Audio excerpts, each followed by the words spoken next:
Well, hello, my darling peoples of history. It's me, Alexandra Slamiton, your fabulous professor of feminist and queer brilliance. Today, we're diving into the life of a trailblazer, a revolutionary, and someone who wore flower crowns better than anyone else, Marsha P. Johnson. Gather your notebooks and open your minds, because this queen didn't just change the world, she flipped the table and sprinkled glitter on the revolution. Born Malcolm Michaels Jr. on August 24th, 1945, in Elizabeth, New Jersey, Marsha started wearing dresses at age 5. She knew even then that she was more than just a boy. Unfortunately, societal cruelty and her own family's rejection forced her to stop expressing herself. After high school, Marsha escaped New York City. Well, with $15, a bag of clothes, and a dream. she's got a dream. He's got a dream. She called it her moment of being free at last. Once there, Marsha became a street queen, a title given to those who lived their truth on the margins, often facing poverty and violence. She chose the name Marsha P. Johnson from the Howard Johnson restaurant, where she and her friends dined and dashed. And the P? Oh, it stood for Pay It No Mind. That was her cheeky response to anyone questioning her existence. Pay it no mind, Josh.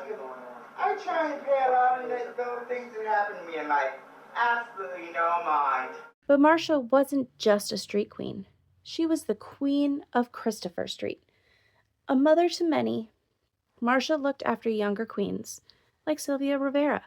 The two met when Marsha was 17 and Sylvia was just 11, hungry and scared. Marsha treated her to spaghetti and friendship, got her a job, and taught her the ropes of survival and the art of makeup. Some people have said that Sylvia looks like your best friend's drunk aunt. Now, let's talk about Stonewall. The year was 1969, and queer folks were done being treated like second-class citizens. There were laws in place that made it illegal for drag queens to go out in public and drag, and for a same-sex couple to dance together. Police raids on gay bars were the norm, until one night, the community fought back. Marsha was there, a vanguard of the movement. One story claims she threw a shot glass at a mirror, shouting, "I got my civil rights." Another says she climbed a lamppost and dropped her purse on a police car.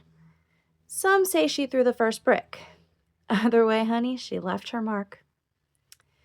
Stonewall wasn't just a 6-day-long riot. It was the spark that lit the fire of the gay liberation movement. And Marsha, she was one of its brightest flames. I'm part in the gay movement this year. One person told you all have your rights. In 1970, Marsha and Sylvia founded STAR, Street Transvestite Action Revolutionaries.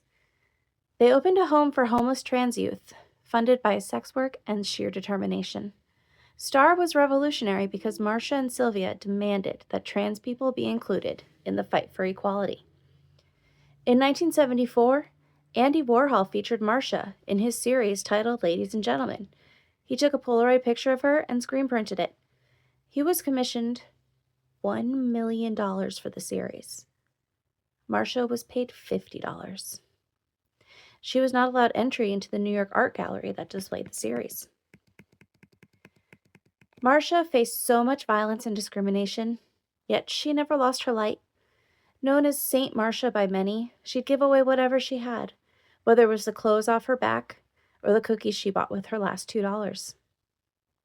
She even survived being shot, arrested over 100 times, and living with AIDS. She was known to carry a brick in her purse, because you never know when you might need one. Marsha loved drag. She joined a drag group called the Hot Peaches and performed with them in New York and even London. Her brother has said she was good at everything but singing, yet she had a joy about her that made her singing performances popular.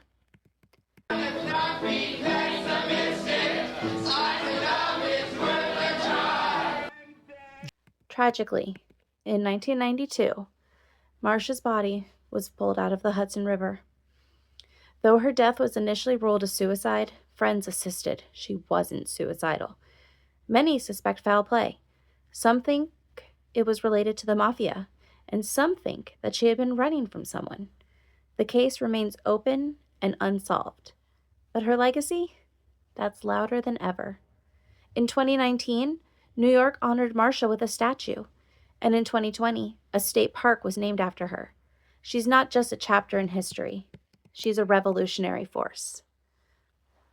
Why is it so important to learn about Marsha right now, when it's been decades since she fought for the rights of queer people everywhere?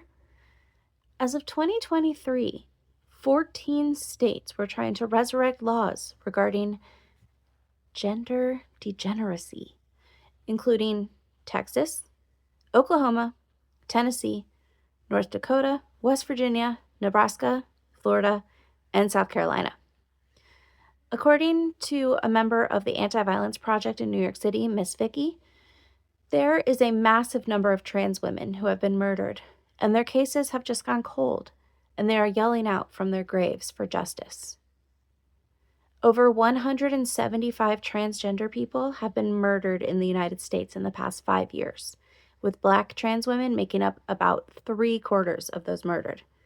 According to The Advocate, these numbers are likely underreported. Some victims are listed by their dead names, so they do not make the stats, and some are reported as suicide, but may not be, like with Next Benedict, the Oklahoma teenager we lost last year. The United States federal government has stopped recognizing trans and non-binary identities. This community is facing an uphill climb and a long fight. But Marsha P. Johnson reminds us to live authentically, fight fiercely, and love generously. And remember, my darlings, when the world asks you to dim your light, you throw on a flower crown and pay it no mind. See you next time for more fabulous lessons in herstory. Don't throw away your shot.